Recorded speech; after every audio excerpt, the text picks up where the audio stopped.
শিলিগুড়ি পুর নিগমেও বড় ধাক্কা তৃণমূলের। সমস্ত জল্পনার অবসান ঘটিয়ে মেয়রের পদ থেকে ইস্তফা দিলেন গৌতম দেব।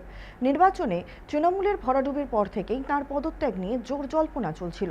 তবে শেষ পর্যন্ত সব জল্পনার অবসান ঘটিয়ে পুর কমিশনারের কাছে পদত্যাগপত্র পাঠালেন গৌতম দেব। কলকাতা, বিধাননগর ও চন্দননগরের পর এবার শিলিগুড়ি পুর নিগমও হাতছাড়া হলো ঘাসফুল শিবিরের। গৌতম দেবের ইস্তফার পর শহরের প্রশাসন হয়েছে নতুন রাজনৈতিক চর্চা। শিলিগুড়ি পুর নিগমের কমিশনারের কাছে শিলিগুড়ি পুর নিগমের মেয়র হিসেবে আমার পদত্যাগপত্র আমি তুলে দিয়ে এসেছি।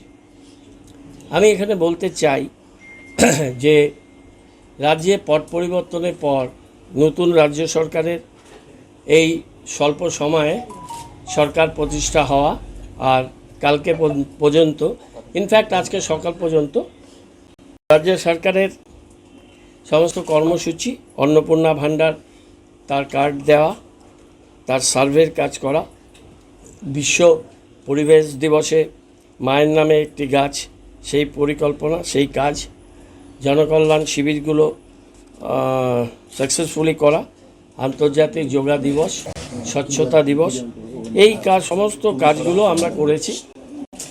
এমআইসি বোর্ড মিটিং ইত্যাদি আমি করেছি। কিন্তু তারপরও আমার মনে হয়েছে কোনো জায়গায় একটা ছন্দপতন হচ্ছে, একটা তালমিল থাকছে না। রাজ্য সরকারের সিদ্ধান্ত অনুযায়ী একেবারে জরুরি প্রয়োজন ছাড়া সমস্ত অর্থ খরচ করা, সেটা বিধিনিষেধ ছিল।